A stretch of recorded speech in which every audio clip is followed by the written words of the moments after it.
কিছুক্ষণ আগে school service commission বা এসএসসি কিছু ঘোষণা করলো তাদের তরফ থেকে। তো এখন সিএসডিজি হঠাৎ করে এরকম ক্লাস করাচ্ছে কেন? তার কারণ হচ্ছে নাম্বারটা হিউজ। স্কুল সার্ভিস কমিশনের মাধ্যমে যে রিক্রুটমেন্ট প্রসেস হতে চলেছে তার নাম্বার অফ ভ্যাকান্সি এবং recruitment, total number of recruitment কিন্তু প্রচুর, যার জন্য সিএসডিজির কিন্তু এই ক্লাসটা করানোর দরকার হলো।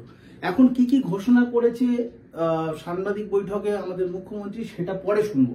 আগে শুনে রাখো যে এই চাকরির বাজারে যেখানে সরকারি চাকরি প্রচুর সংখ্যায় কমে গিয়েছে, সেখানে একটা সরকারি চাকরির খবর পাওয়া কিন্তু খুব ভাগ্যের বিষয়। তো যেখানে খবরটা আসছে লড়াই নেমে পড়তে পারো, অ্যাটলিস্ট যারা এই ট্র্যাকে আছো বা এই প্ল্যাটফর্মে আছো। কি কি ঘোষণা হলো দেখো আজকে। 30শে মে ডিটেলস অ্যাডভার্টাইজমেন্ট আসতে চলেছে স্কুল সার্ভিস কমিশনের তরফ থেকে। কবে বললাম? 30শে May, as per supreme court order. Supreme court যেহেতু আগেই বলে রেখেছিল যে তোমার 31 মে এর মধ্যে অ্যাডভার্টাইজমেন্ট দিতে হবে নতুন রিক্রুটমেন্ট প্রসেসে, সেক্ষেত্রে এসএসসিও বলে দিল যে 30শে মে তাদের ডিটেলস অ্যাডভার্টাইজমেন্ট আসছে, তাতে পুরোপুরি জিনিসটা আরো ক্রিস্টাল ক্লিয়ার হবে। আপাতত সাংবাদিক বৈঠকে যেটুকু উঠে এলো সেটুকু বোঝার চেষ্টা করবে। দেন বলছে 16ই জুন থেকে 14ই জুলাই অ্যাপ্লাই অনলাইন, পুরোটাই হবে অনলাইন প্রসেসে অ্যাপ্লাই করতে হবে। এবং সেটার ডেটটা কবে? 16ই জুন থেকে 14ই জুলাই, অলমোস্ট এক মাসের মতো সময় পাওয়া যাবে অ্যাপ্লিকেশন অনলাইনে করার জন্য। তো এর পরের কি কি আরো ঘোষণা এলো সেগুলো দেখে নেবো। 15 নভেম্বর স্কুটিনি, রিটেন এক্সাম এবং ইন্টারভিউ টোটালটা কমপ্লিট হয়ে যাবে। কিন্তু কমপ্লিট বলা আছে, শেষ করতে হবে কবের মধ্যে? 15ই নভেম্বরের মধ্যে। কি কি করতে হবে? স্কুটিনি শেষ করতে হবে, যে অনলাইন অ্যাপ্লিকেশন গুলো পড়লো তার স্কুটিনি প্রসেস পুরোটা কমপ্লিট হবে। দেন রিটেন এক্সামও হয়ে যাবে ততক্ষণে, এবং ইন্টারভিউ টোটাল প্রসেস কমপ্লিট হবে কবের মধ্যে? 15ই নভেম্বরের মধ্যে। এবং 15 নভেম্বর হবে প্রকাশিত হবে মেধা তালিকা। তাহলে মেধা তালিকাটা যেটা হবে স্কুটিনি বা রিটেন এক্সাম বা ইন্টারভিউ পরে, তাহলে মেধা তালিকা প্রকাশ হবে কবে? 15ই নভেম্বর। এবং 20 নভেম্বর থেকে শুরু হবে স্কুল বাছাই প্রক্রিয়া। দেখো কত ফাস্ট প্রসেস হচ্ছে। স্কুল সার্ভিস কমিশন কিন্তু সচরাচর এত ফাস্ট প্রসেস করে থাকে না। তো বলছি একটা ভালো অপরচুনিটি, যারা এই ট্র্যাকে আছো তাদের জন্য একটা সুন্দর খবর আজকের অন্তত। তো 20 নভেম্বর থেকে স্কুল বাছাই প্রক্রিয়া শুরু হবে। এবারে এর ভ্যাকান্সি রিলেটেড কিছু নিউজ দেখে নেওয়া যাক, যেটা আজকের প্রকাশিত হলো।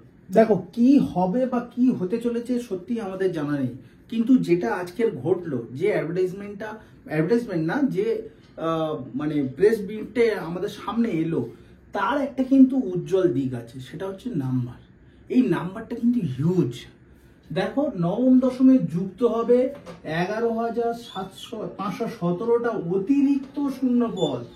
এখানে বিষয়টা বোঝার আছে, অতিরিক্ত শূন্যপদ বলা আছে, মানে 26,000 চাকরি চলে যাওয়ার পরে শূন্যপদ ক্রিয়েট হয়ে আছে অলরেডি।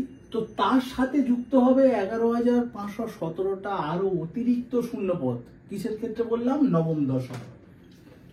এরপরে দেখো একাদশ দ্বাদশে অতিরিক্ত শূন্যপদ যুক্ত হবে। কত নাম্বারটা দেখো? 6,912টা শূন্যপদ। বুঝতে পারছো? 11,517 নবম দশম, 6,900 মানে অলমোস্ট 7,000-এর কাছাকাছি একাদশ দ্বাদশ, এবং 571টা হচ্ছে গ্রুপ সি, এবং 1000টা হচ্ছে গ্রুপ ডি অতিরিক্ত শূন্যপদ। বারবার আমি এই জায়গাটায় চাপ দিচ্ছি, দেখো অতিরিক্ত। এই অতিরিক্ত মানে আগে যা ভ্যাকান্সি ক্রিয়েট হয়ে আছে তার সাথে কিন্তু এই নাম্বারটা ইনক্লুড হবে। গ্রুপ সিতে কত? 571, গ্রুপ ডিতে 1000, একাদশ দ্বাদশে 6,912, এবং নবম দশমে 11,517, এবং আগে যা ভ্যাকান্সি হয়ে আছে সেটা তো পরের বিষয়। তো বুঝতে পারছো সংখ্যাটা হিউজ নাম্বার অফ রিক্রুটমেন্ট হতে চলেছে এসএসসির মাধ্যমে, স্কুল সার্ভিস কমিশনের মাধ্যমে। যদি এটা বাস্তবে সম্ভব হয় তাহলে কিন্তু একটা হিউজ পরিমাণে এমপ্লয়মেন্ট জেনারেশন হবে ওয়েস্ট বেঙ্গলে। অন্তত সরকারি চাকরির যাদের আশা তাদের অন্তত পূরণ হবে বলে আমরা অন্তত মনে করি। তো এবার দেখো এখানে সবকিছু, এই প্রেস মিটের সবকিছুর মূলে কিন্তু একটা কথা মেনশন করা আছে, যেটা স্কিপ করলে চলবে না। শিক্ষকতার অভিজ্ঞতার জন্য বাড়তি নম্বর। শিক্ষকতায় যারা ইন সার্ভিস ছিলেন তাদের জন্য কিন্তু একটা অতিরিক্ত মার্কস দেওয়া হবে, তাদের কিন্তু প্রায়োরিটাইজ করা হচ্ছে এই জায়গাটায়। যে যারা শিক্ষকতার চাকরির সঙ্গে এতদিন যাবৎ যুক্ত ছিলেন তারা কিন্তু এই পরীক্ষায় একটা বাড়তি প্রেফারেন্স নাম্বার কিন্তু পেতে চলেছেন। তো দ্যাটস ইট। বিজ্ঞপ্তিটা আসতে দাও 30শে মে, তো তারপরে আরও ডিটেলস জিনিসটা জানা যাবে, টোটাল নাম্বার অফ ভ্যাকান্সি কত হচ্ছে বা তার কী কী প্রসিডিওর হতে চলেছে। তো আজকের এইটুকুই, আশা ভরসা সব কিছুই থাকলো। তো তোমরা যারা সত্যি স্কুল সার্ভিস নিয়ে ভাবনা চিন্তা করো বা করছো, তারা অ্যাটলিস্ট আজকের একটা একটু হলেও খুশির খবর কিন্তু পেলে। তো দেখো কি হয়, ভবিষ্যৎ কথা বলবে। চলো, টাটা।